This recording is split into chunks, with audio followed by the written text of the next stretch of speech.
melalui Q&A dan dapat bertanya langsung. Nanti panitia akan memilih pertanyaan dari Bapak Ibu.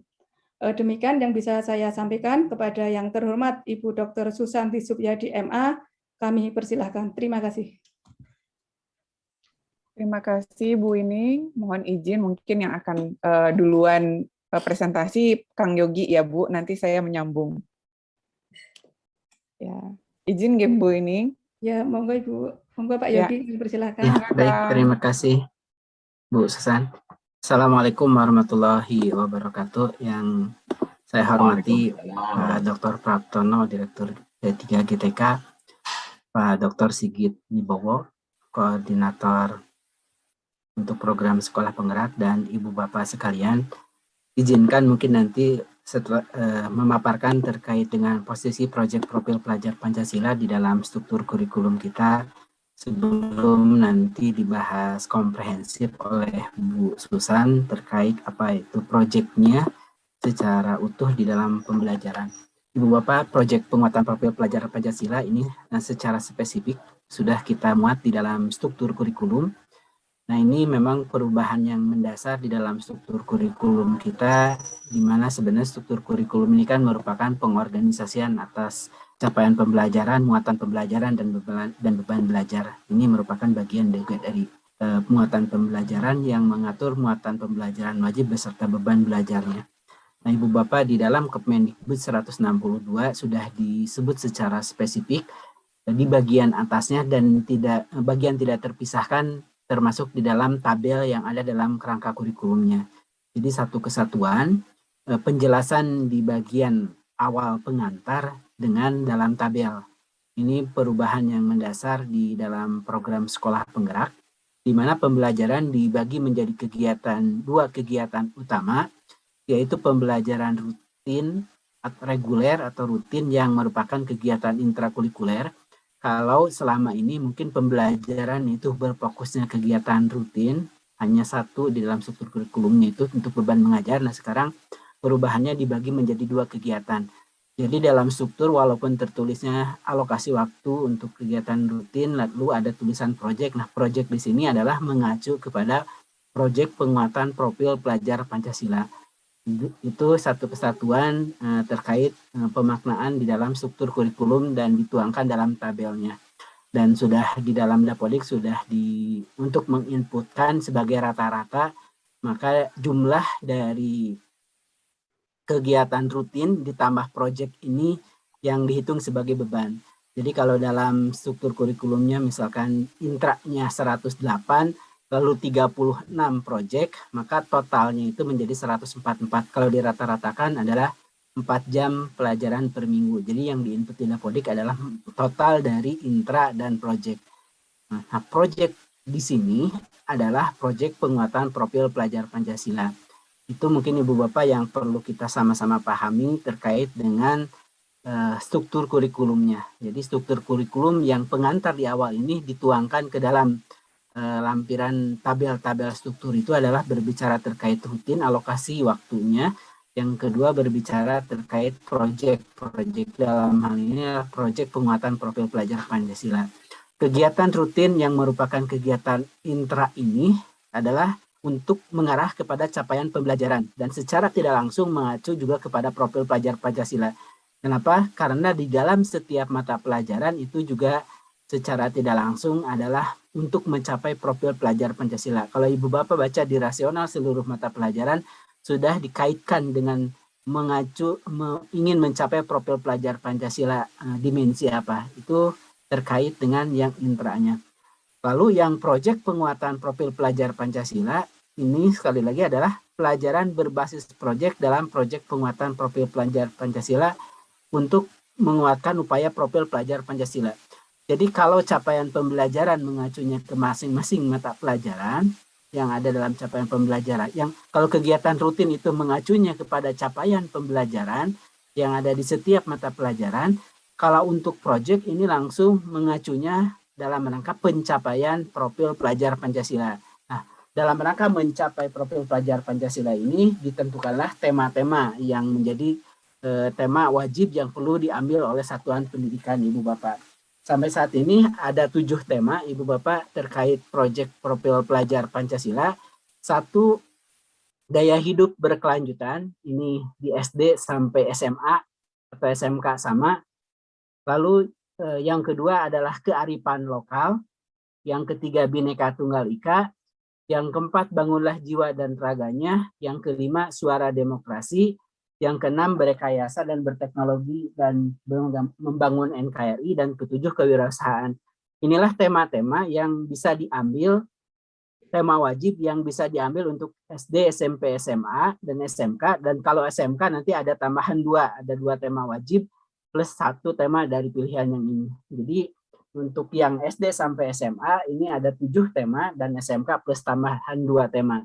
Jadi sekali lagi tadi kalau ada di chat temanya radikalisme, sepertinya tema radikalisme itu lebih ke topik bukan ke tema. Tema masih ini, masih gaya hidup berkelanjutan, kearifan lokal, Bhinneka Tunggal Ika, bangunlah jiwa dan raganya, suara demokrasi, berrekayasa dan berteknologi untuk membangun NKRI dan kewirausahaan.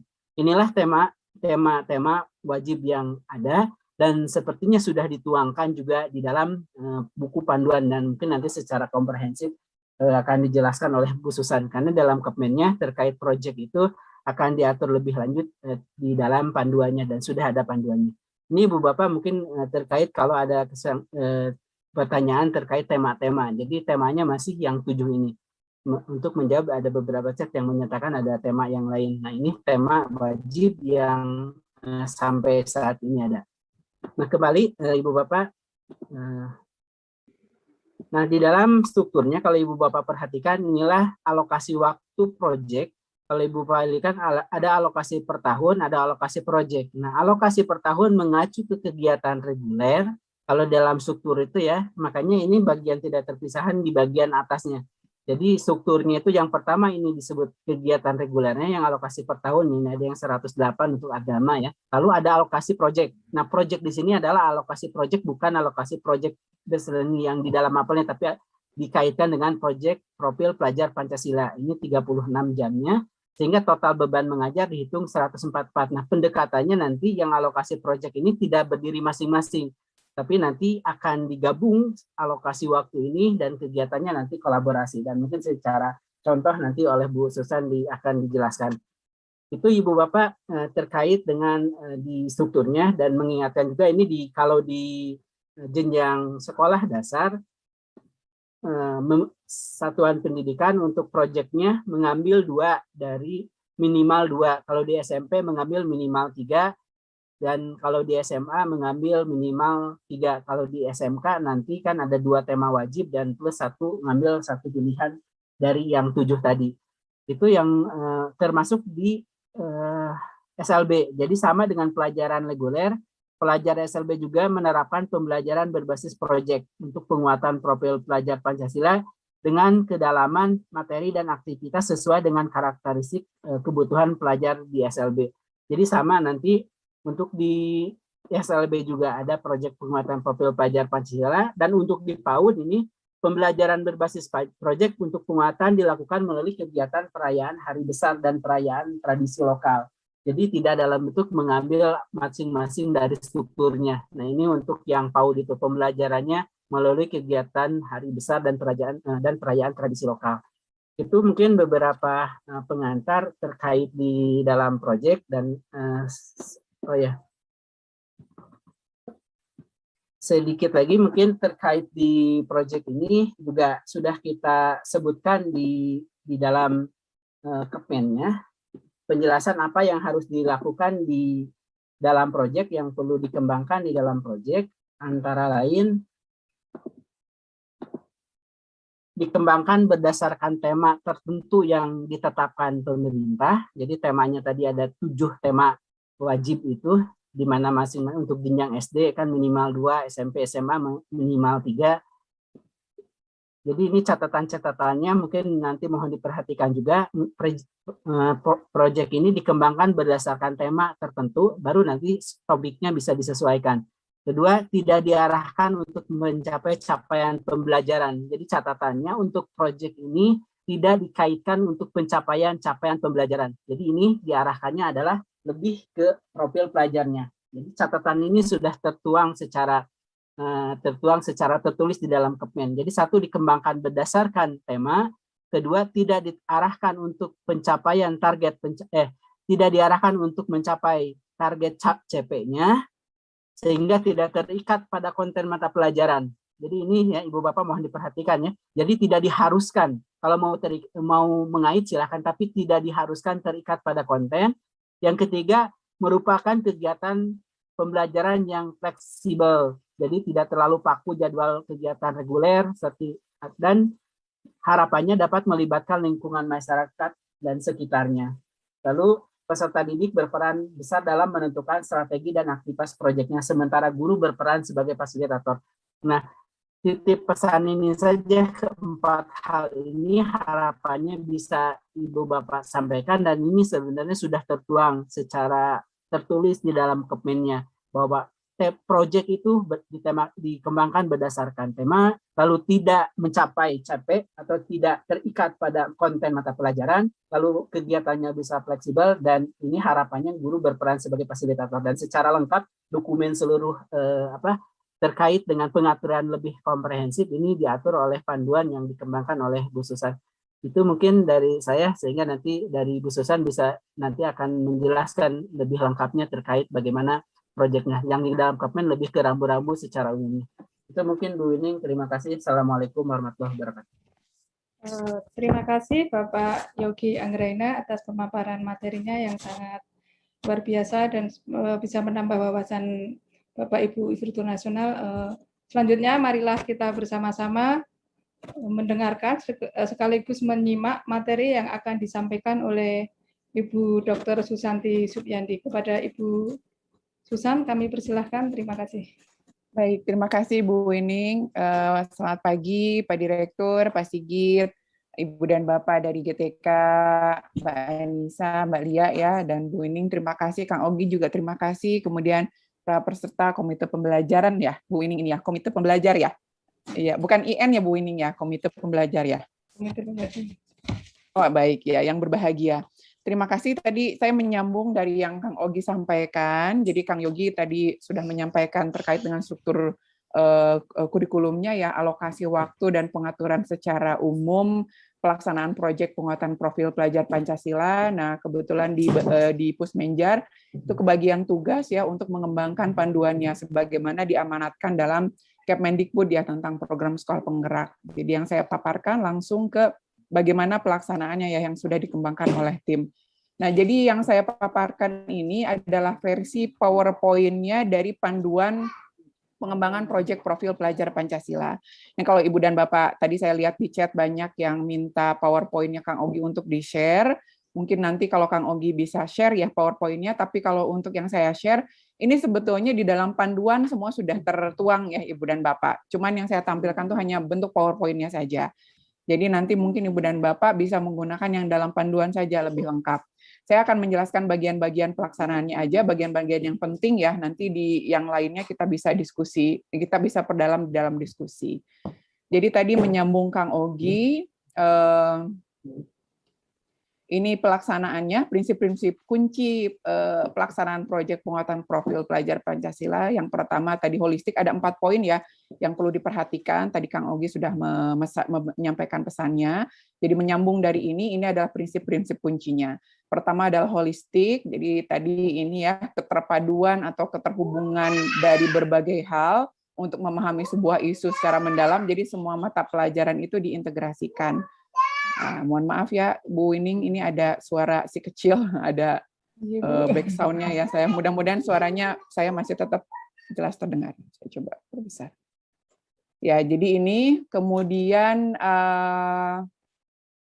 ini ya. Jadi selain itu yang holistik juga ini mengstimulus ya pelaksanaannya keterpaduan antara kolaborasi antara pendidik, peserta didik dan satuan pendidikan serta masyarakat dan realitas kehidupan sehari-hari. Jadi seperti yang tadi Kang Ogi sampaikan, harapannya melalui kegiatan proyek ini kita sangat berpusat kepada peserta didik ya. Jadi peserta didik itu dilibatkan dan juga melibatkan masyarakat. Yang kedua, kontekstual. Jadi tadi dari tema-tema yang 7 itu kan tema-tema yang umum ya. Sehingga untuk lebih mengkontekstualkan kegiatan proyek, lebih relevan dengan kebutuhan peserta didik dan satuan pendidikan, maka topik-topiknya itu bisa ditetapkan oleh satuan pendidikan supaya lebih kontekstual, supaya lebih dekat gitu ya. Jadi seperti ini. Kemudian dan sehingga pelaksanaannya pun juga bisa lebih konkret gitu ya, dilakukan di satuan pendidikan dan di lingkungan sekitar. Kemudian ini berpusat pada peserta didik, melihat bagaimana ya kegiatan pembelajaran itu mungkin dilakukan, melihat bagaimana minat peserta didik, jadi strategi pembelajarannya itu disesuaikan dengan minat mereka dan lain sebagainya. Kemudian yang berikutnya adalah eksploratif. Jadi ini kegiatan-kegiatan tersebut dilakukan untuk menstimulus ya motivasi belajar dan kedalaman belajar bagi para peserta didik. Ya, Bu Wining dan teman-teman. Jadi ini ada 4 prinsip-prinsip kuncinya.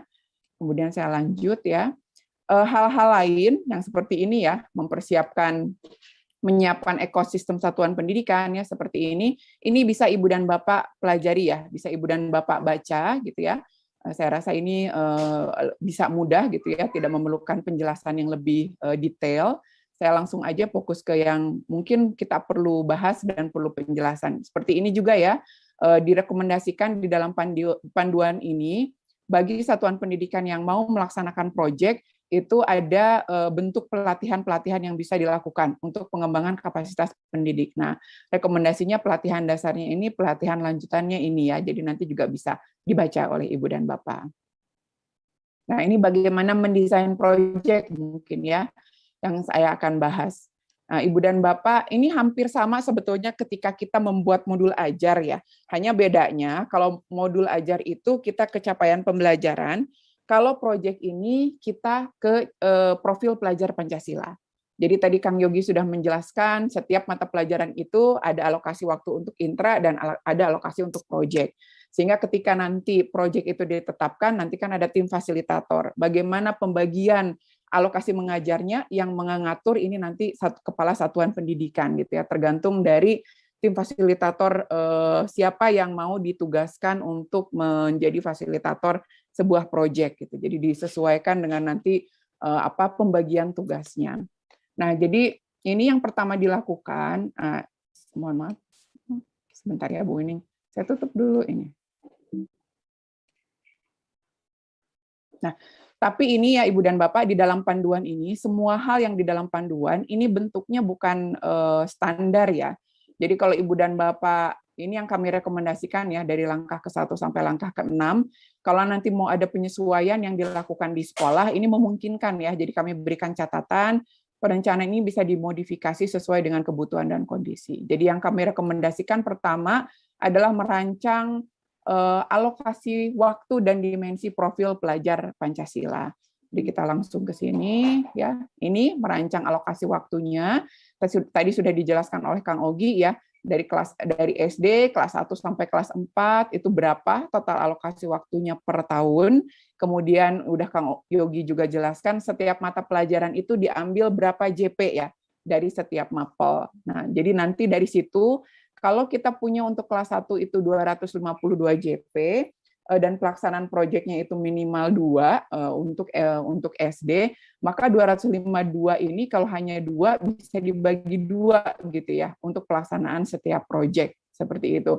Kalau misalnya nanti mau pelaksanaan proyeknya ada 3, karena tadi kan minimal ya, maka 252 itu dibagi 3. Nah, nanti tinggal diatur bagaimana pelaksanaannya. Apakah mau di sela-sela setiap hari misalkan ngambil 2 jam pelajaran untuk proyek, ataukah mau setiap minggu di hari Jumat atau hari Kamis ngambil waktu-waktu tertentu, atau mau di pool 3 minggu, 1 bulan untuk proyek gitu atau lain sebagainya. Nah, ini nanti kewenangan ini yang menentukan pengaturan waktu pelaksanaan proyek ini ada di satuan pendidikan.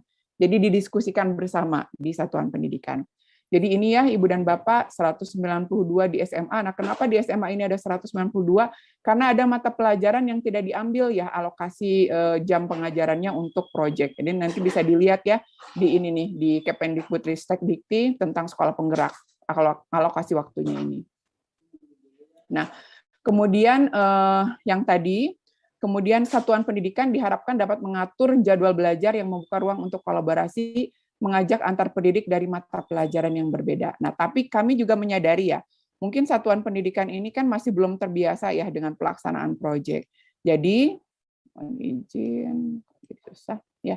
Ini kita membagi beberapa tahap ya. Nanti Ibu dan Bapak di satuan pendidikan itu bisa melakukan evaluasi diri ya. Saya bisa melakukannya itu di tahap yang mana nih? Di tahap awal. Kalau di tahap awal, maka nanti pengaturan waktunya itu setiap tema dilakukan dengan jadwal belajar yang seragam untuk semua kelas. Jadi kalau SD tadi kelas 1 sampai kelas 6, semua tema gitu diterapkannya samaan gitu, kapan pelaksanaannya gitu. Misal ngambil hari Kamis, maka semua hari Kamis gitu dan lain sebagainya. Kemudian kalau udah masuk ke tahap berkembang, setiap tema dilakukan dengan jadwal belajar yang seragam per 2-3 kelas. Jadi tidak semua kelas, tapi beberapa kelas saja yang sama, beberapa kelas lain yang berbeda gitu. Kalau yang sudah berkembang, mungkin setiap kelas ini nanti dapat memilih waktu pelaksanaan proyek yang berbeda. Dan waktu pelaksanaannya ini dapat ditentukan sendiri oleh masing-masing kelas. Itu sudah masuk tahap berkembang. Nanti Ibu dan Bapak tinggal melakukan evaluasi. Kira-kira nanti saya mau melakukan di tahapan yang mana ya? Kapasitasnya di tahap yang mana? Ya. Nah, ini contohnya ya, Ibu dan Bapak, kalau misal mau mengambil jam pelajaran ya, mengalokasikan 1-2 jam pelajaran di akhir hari khusus. Contohnya seperti ini. Kalau misal mau Nah, ini ya, ini 1 hari dalam 1 minggu, contoh yang pertama misal hari Jumat, ini kayak gini. Gitu ya. Ini misalkan mau mengambil alokasi 1-2 jam pelajaran di hari khusus, atau ini mau di pool gitu ya, 2 minggu, 1 bulan gitu untuk proyek. Ini contohnya seperti ini. Nanti silakan Ibu dan Bapak yang menentukan gitu di satuan pendidikan. Tahap awal, kalau tahap awal tadi mau semua sama dari kelas 1 sampai kelas 6, misal di pool semuanya 2 minggu gitu. Kalau tahap berkembang nanti ada yang di pool 2 minggu, ada yang 2-3 kelas gitu ya, kemudian ada juga yang nantinya mungkin 1 minggu sekali gitu ya, ada juga yang mungkin ngambil alokasi waktu 1-2. Kalau yang tahap berkembang nanti itu setiap kelas sudah beda-beda gitu waktu pelaksanaannya. Kemudian tahap berikutnya adalah menentukan dimensi. Jadi kan ini kalau yang intra ke CP, kalau proyek ini ke profil pelajar Pancasila. Maka nanti ketika Ibu dan Bapak memilih satu tema dan menentukan topik yang akan dilaksanakan, diturunkan dari tema tersebut, nanti perlu ditentukan dimensi profil pelajar Pancasila mana nih yang mau diampu, yang mau diacu, ya dituju gitu, dicapai lewat kegiatan proyek ini, lewat tema ini. Nah, kami tidak menyarankan semua 6 dimensi ini harus tercover.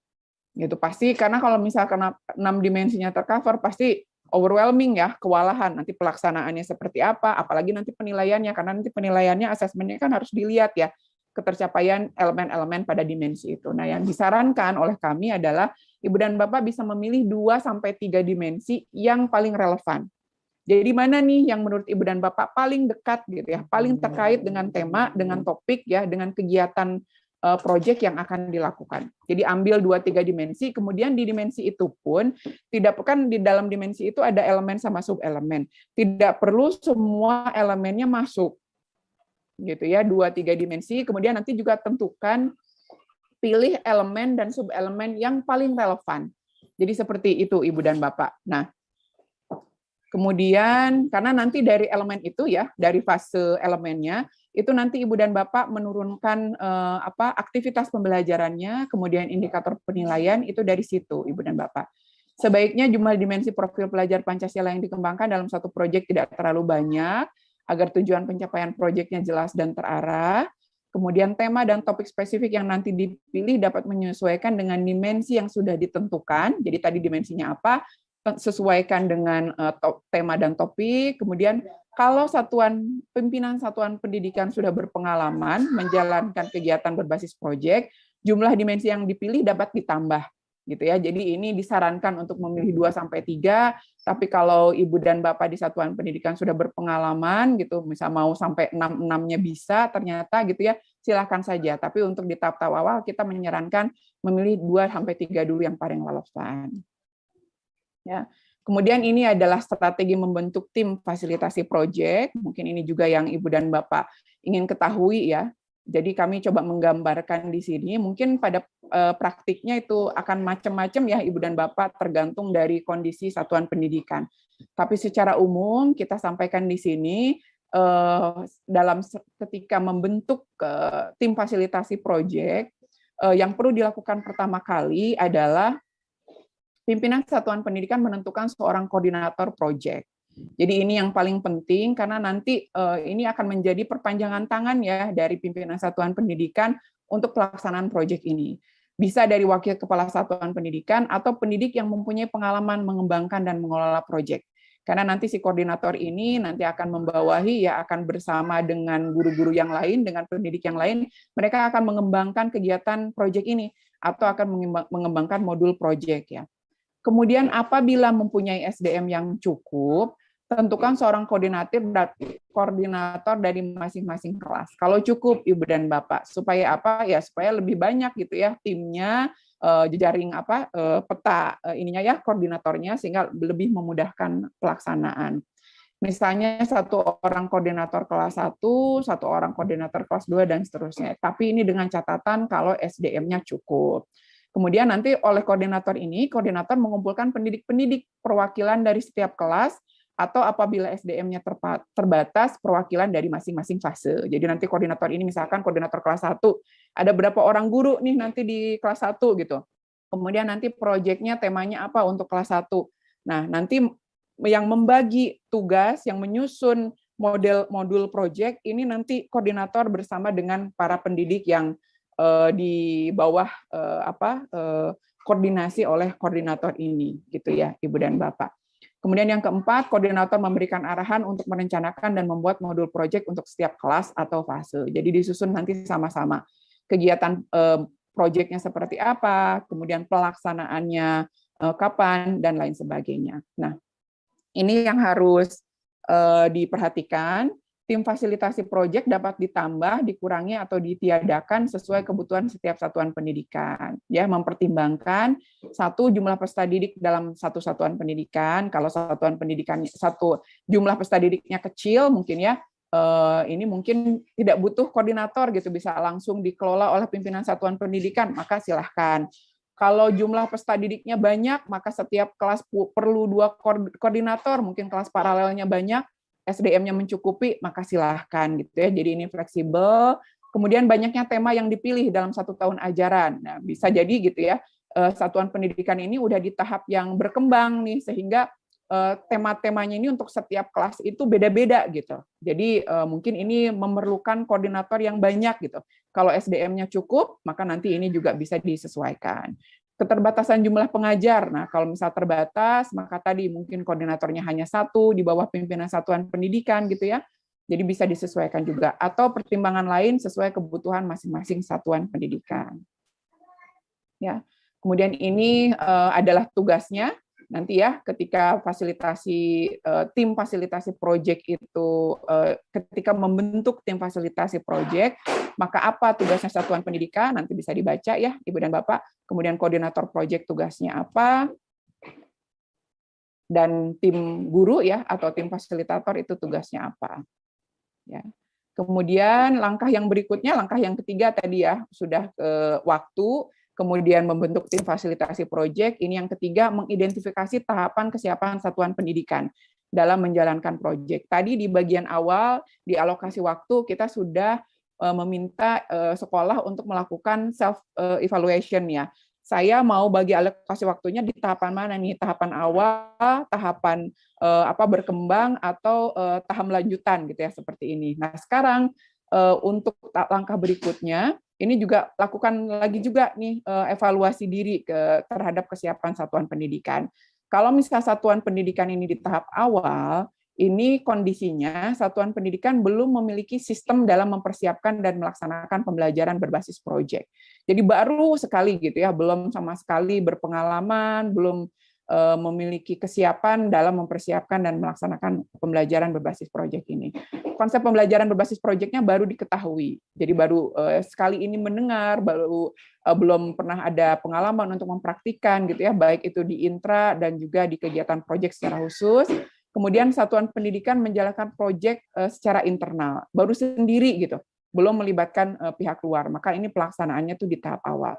Kalau satuan pendidikan yang bisa melaksanakan di tahap berkembang itu seperti apa? Seperti ini kondisinya. Jadi satuan pendidikan sudah punya, sudah memiliki dan menjalankan pembelajaran berbasis proyek, jadi sudah ada pengalaman.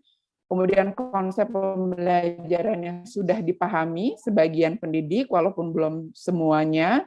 Kemudian satuan pendidikan juga sudah mulai melibatkan nih pihak luar satuan pendidikan untuk membantu salah satu aktivitas proyek. Nah, ini yang di tahap berkembang.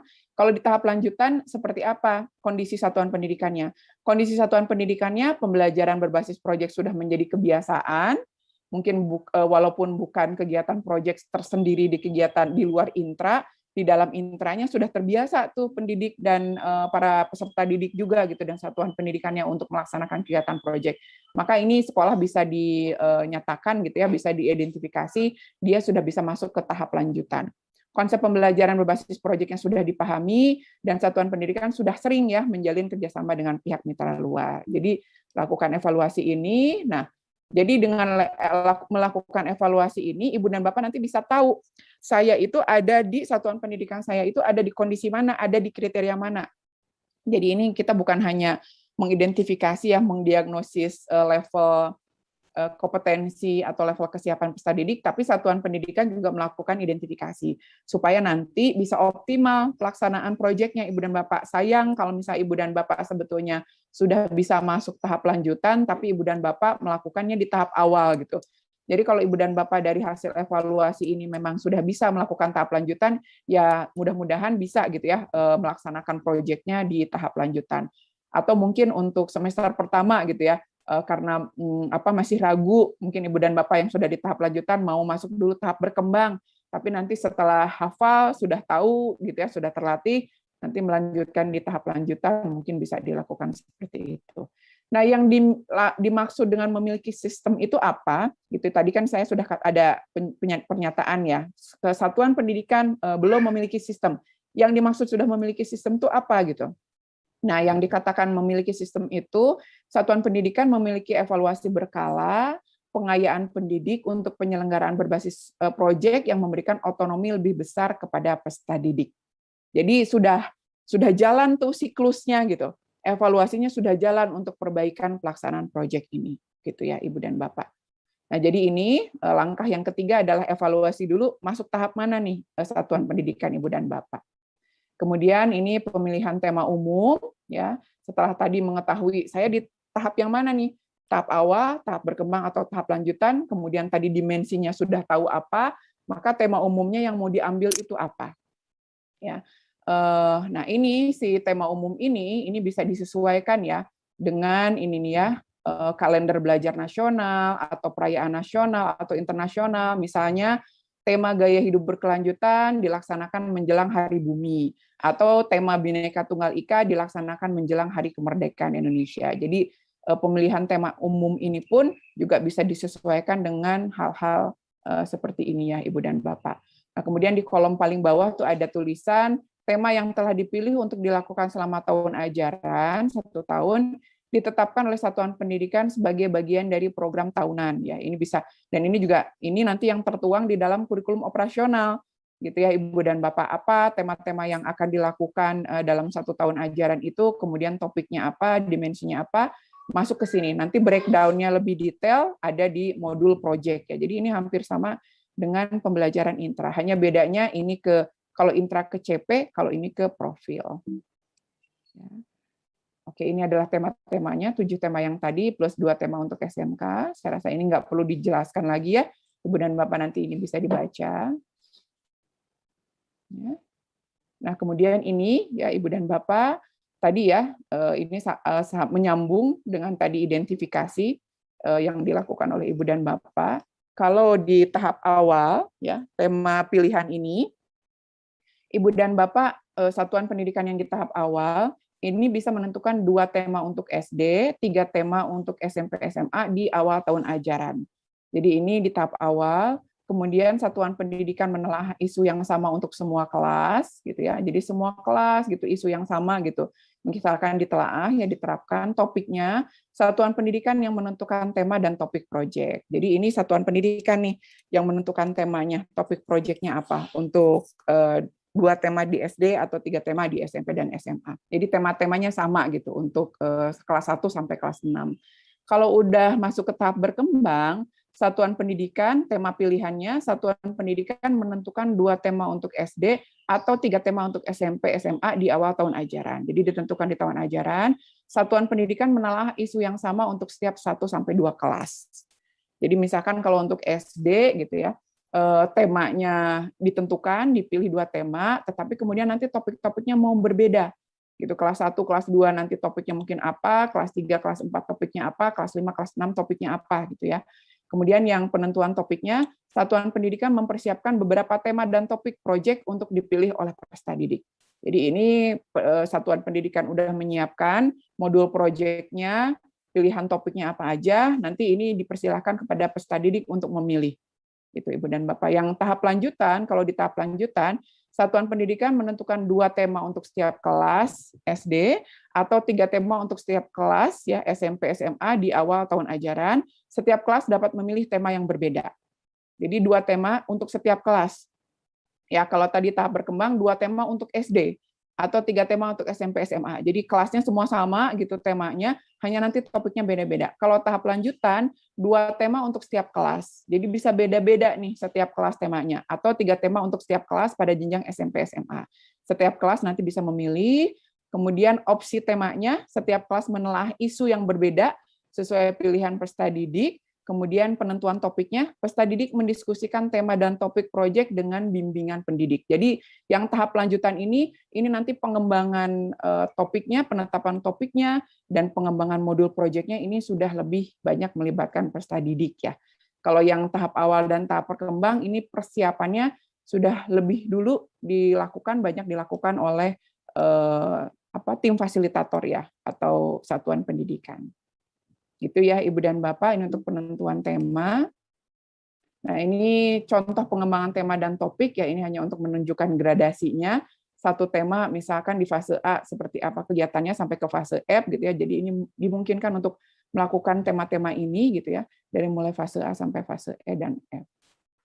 Ya, mungkin nanti ini bisa dibaca ya oleh Ibu dan Bapak. Kemudian ini adalah modul project. Ini adalah komponennya, Ibu dan Bapak, sama dengan komponen modul ajar di pembelajaran intra.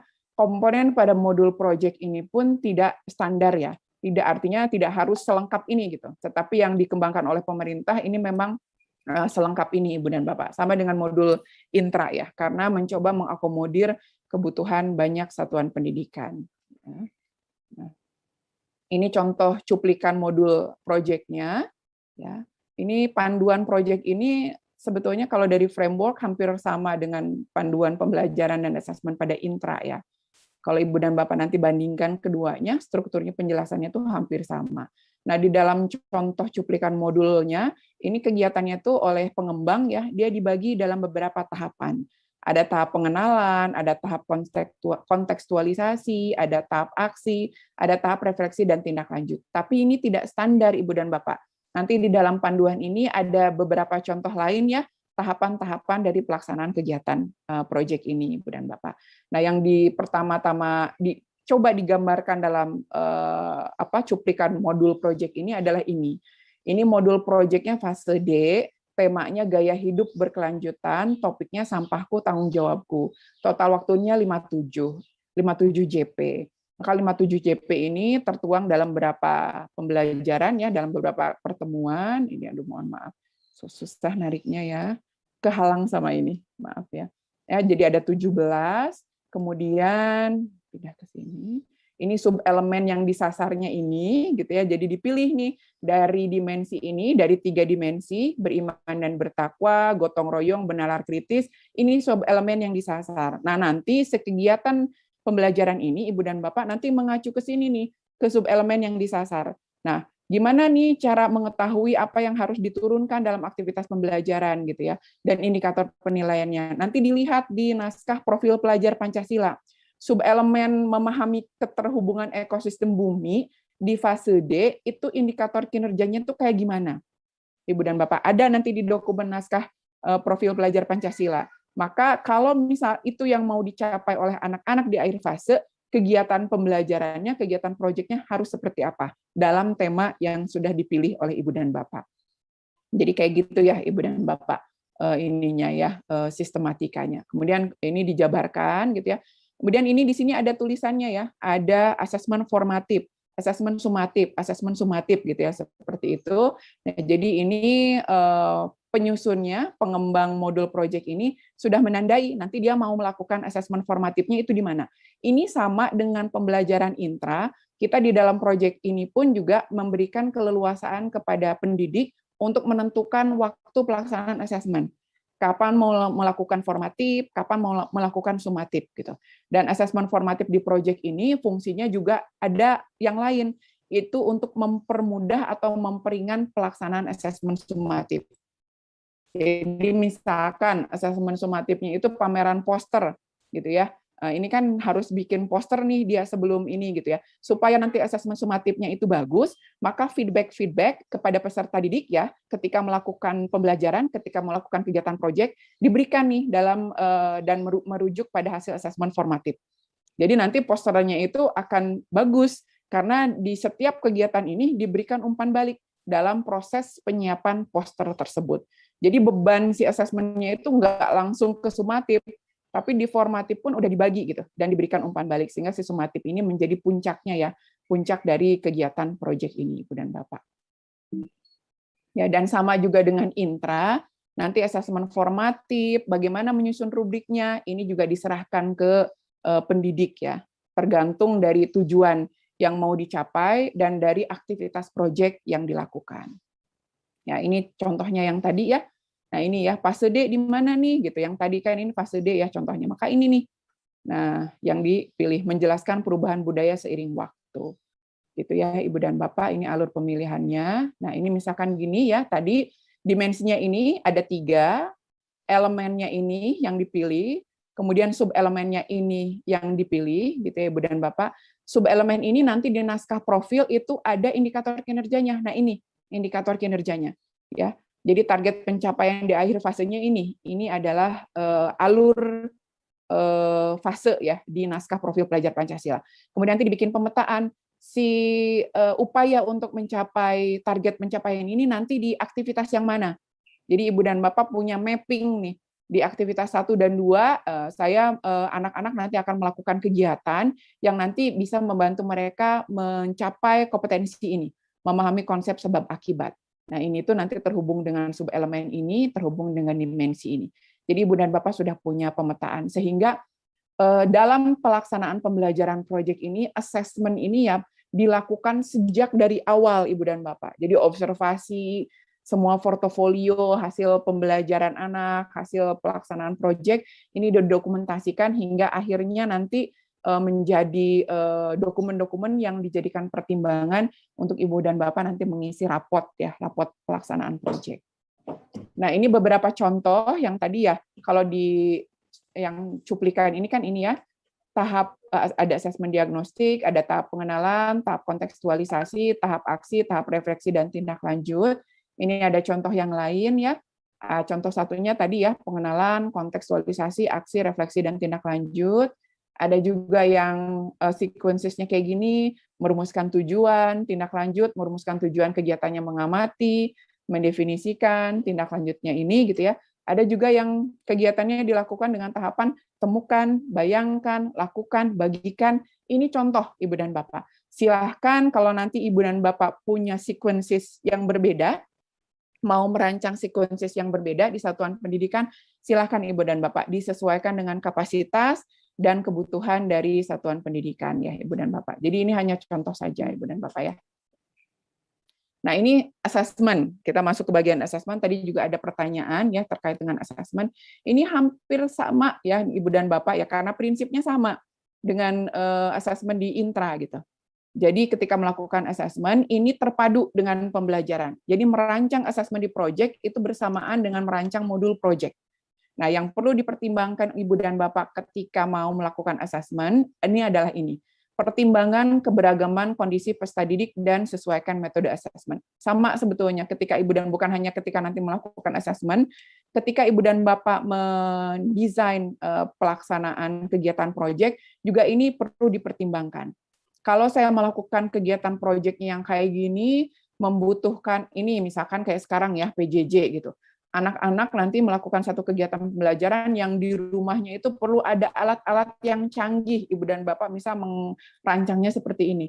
Tidak semua anak mungkin punya gitu ya kemewahan mengakses bahan-bahan yang Ibu dan Bapak tetapkan gitu diperlukan untuk pelaksanaan proyek. Maka itu kurang ideal.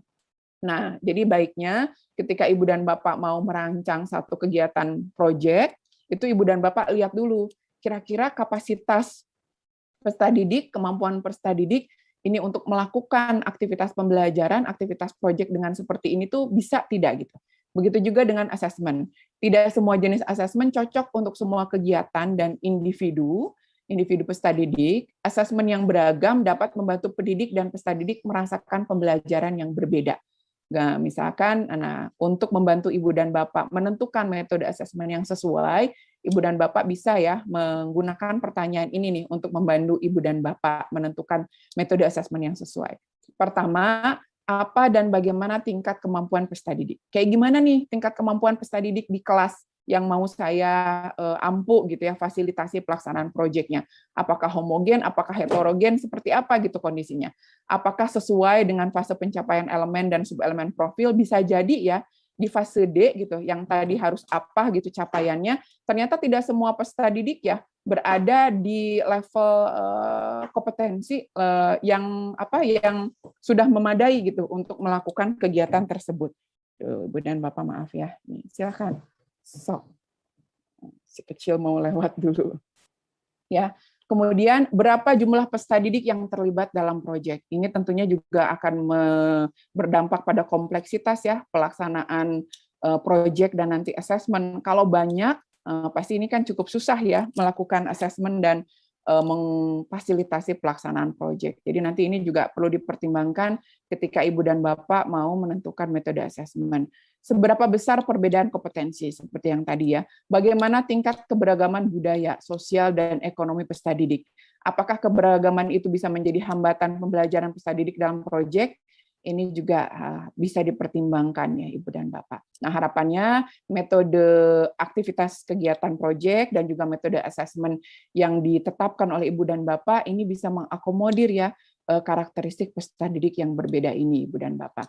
Kemudian pertimbangan yang kedua, pertimbangkan tujuan pencapaian proyek dan membuat asesmen yang bukan hanya berfokus pada produk pembelajaran, tapi fokusnya pada dimensi, elemen, dan subelemen profil pelajar yang disasar. Jadi tadi dengan pemetaan tadi, pada kegiatan-kegiatan pembelajaran, pada kegiatan proyek tertentu, apa nih yang mau disasar? Ibu dan Bapak kan sudah punya mappingnya gitu. Jadi fokusnya ke sana lagi. Sudah tampil belum indikator kinerja yang ingin ditampilkan oleh anak-anak itu? Profil pelajar Pancasila yang ingin ditampilkan oleh anak dalam kegiatan pembelajaran sudah tampil atau belum? Jadi tidak hanya fokus pada produknya, tapi juga fokusnya pada dimensi elemen dan subelemen. Kemudian pembuatan indikator perkembangan subelemen antar fase di awal proyek berguna untuk memperjelas tujuan proyek. Tadi ya, menjabarkan indikatornya dengan mengacu pada fase elemen ya dalam profil pelajar Pancasila. Kemudian bangun keterkaitan antara asesmen diagnostik, formatif, dan sumatif. Jadi tadi sudah digambarkan ya dalam cakupan cuplikan modul, asesmen diagnostik digunakan untuk apa, kemudian formatifnya digunakan untuk memperingan gitu ya beban di asesmen sumatif gitu ya, sehingga ada feedback di saat formatif, sehingga asesmen sumatifnya itu fungsinya konfirmasi dan hasilnya sudah bisa bagus karena umpan baliknya diberikan saat formatif. Ibu dan Bapak. Ya.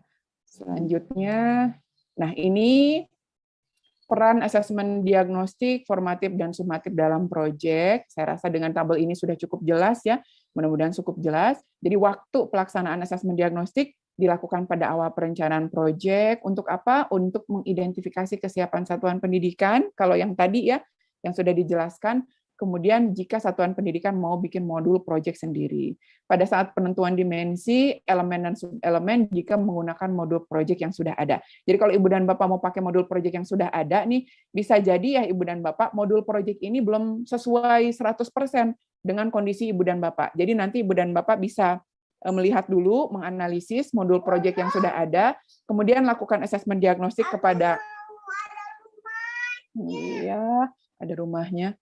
Sebentar ya. Ya, jadi lihat kondisi satuan pendidikan Ibu dan Bapak ini ada di level mana. Mungkin bisa jadi semua aktivitas pada proyek ini tidak bisa dilakukan Ibu dan Bapak. Mungkin ada perlu tambahan, mungkin Ibu dan Bapak bisa memulai dari aktivitas yang ketiga, tidak perlu dari pertama. Karena aktivitas yang satu dan kedua mungkin sudah dikuasai gitu ya oleh peserta didik. Kemudian ini yang berikutnya, asesmen formatif. Jadi asesmen formatif waktu penggunaannya dilakukan secara berkala, berkelanjutan selama proyek. Asesmen sumatif waktunya biasanya dilakukan pada akhir proyek atau dapat dilakukan di akhir tahap kegiatan kalau diperlukan Ibu dan Bapak. Terutama kalau ada proyek dengan jangka waktu yang panjang. Misalkan ada yang isunya itu sangat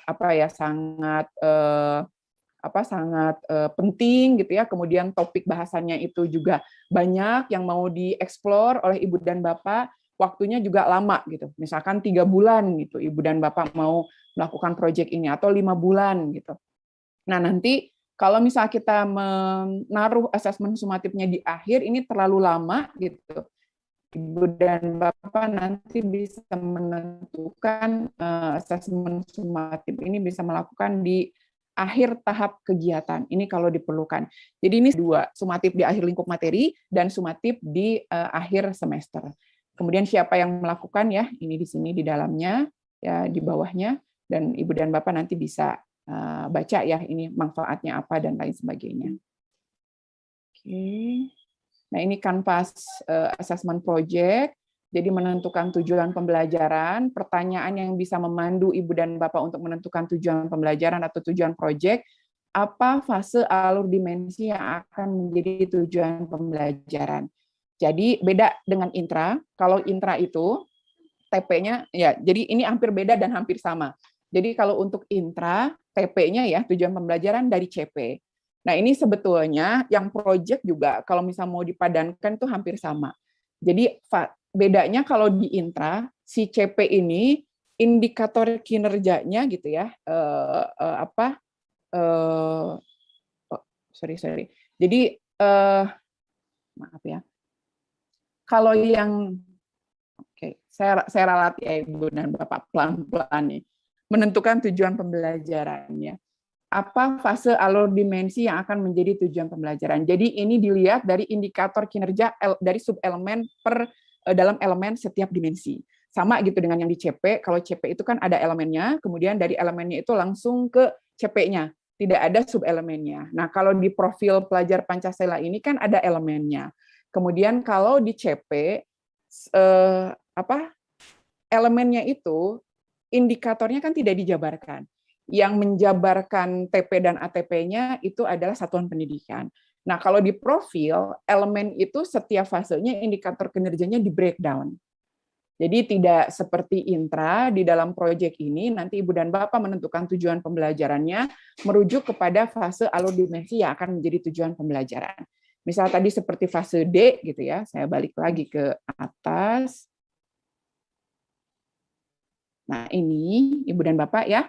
Fase D, dimensi berkebinekaan global, subelemennya Ibu dan Bapak mau ambil ya, elemennya mengenal dan menghargai budaya. Subelemennya mendalami budaya dan identitas budaya. Di fase D ini sudah prescribe, ini sudah dijelaskan. Apa nih kompetensi yang harus dicapai? Menjelaskan perubahan budaya seiring waktu dan sesuai konteks baik dalam skala lokal, regional, dan nasional, menjelaskan identitas diri yang terbentuk dari budaya bangsa. Nah, tujuan kegiatan proyek ini merujuk pada ini, Ibu dan Bapak. Gitu. Nah, kalau yang di intra, ini kan nggak ada kalau di intra. Yang menjabarkan ini itu nanti adalah justru satuan pendidikan lewat TP dan ATP peta perjalanannya. Nah, kalau di profil ini sudah ada. Jadi sudah terbantu ya, tinggal melihat nanti menentukan tujuan pembelajarannya itu dari sini. Saya kembali lagi ke sini ya, Ibu dan Bapak. Nah, ini kemudian setelah menentukan tujuan pembelajaran, merancang indikator kemampuan. Jadi tadi setelah melihat apa tujuan pembelajarannya, merujuk pada fase alur dimensi, kalau mau mencapai kompetensi di akhir fase, yang tadi gitu ya, yang fase D tadi kebinekaan global, subelemennya itu, indikator kemampuannya itu seperti apa, Ibu dan Bapak? Nah, disinilah petanya, karena tadi itu kan kemampuan akhir fase. Di fase D itu berarti ke SMP ya, fase D itu berarti di kelas 9. Nah gitu. Maka untuk mencapai yang akhir fase itu, dia melakukan apa dulu nih kegiatannya gitu. Jadi merancang indikator kemampuan. Apa saja indikator tujuan yang mencakup aspek kognisi, sikap, dan keterampilan. Baru nanti di sini kemudian menyusun strategi asesmen, bentuk asesmennya, pertanyaan panduannya dengan cara apa nih? Kalau indikator kemampuannya kayak gini, maka dengan cara apa murid bisa menunjukkan kemampuannya? Gitu. Kemudian instrumen asesmennya dengan cara apa? Kalau menunjukkan kemampuannya kayak gini, dengan cara apa pendidik bisa mengukur kemampuan murid tersebut? Seperti itu pertanyaan panduan ya ketika kita mau menyusun strategi asesmen. Kemudian mengolah hasil asesmen, pertanyaan panduannya, bagaimana hasil asesmennya diperoleh, apa bukti pencapaiannya. Baru nanti ketika kita menyusun laporan, pertanyaan yang bisa menjadi panduan bagi kita, sejauh mana murid mencapai tujuan pembelajaran dan bagaimana pencatatan prosesnya. Kita balik lagi ke sini ya, Ibu dan Bapak. Nah, supaya lebih jelas, nah ini ya, menentukan tujuan pembelajaran sesuai alur perkembangan dimensi. Contohnya fase D tadi ya, menjelaskan perubahan budaya, subelemennya mendalami budaya, elemennya mengenal dan menghargai budaya, dimensinya berkebinekaan global. Jadi ada tadi sudah detail apa tuh, jadi nanti tujuan pembelajarannya, indikatornya itu tujuan pembelajarannya merujuk kepada situ, dan indikatornya adalah juga merujuk kepada tujuan pembelajaran itu. Gitu ya, Ibu dan Bapak. Mudah-mudahan di bawah ini ada contohnya. Nah ini ya, contoh gambarannya, tujuan pembelajarannya tadi ke fase D ya, menjelaskan perubahan bla bla bla bla ini, maka merancang indikator kemampuan, untuk bisa menjelaskan perubahan budaya, ini kan nggak bisa langsung kegiatannya tuh langsung menjelaskan perubahan budaya, nggak gitu kan.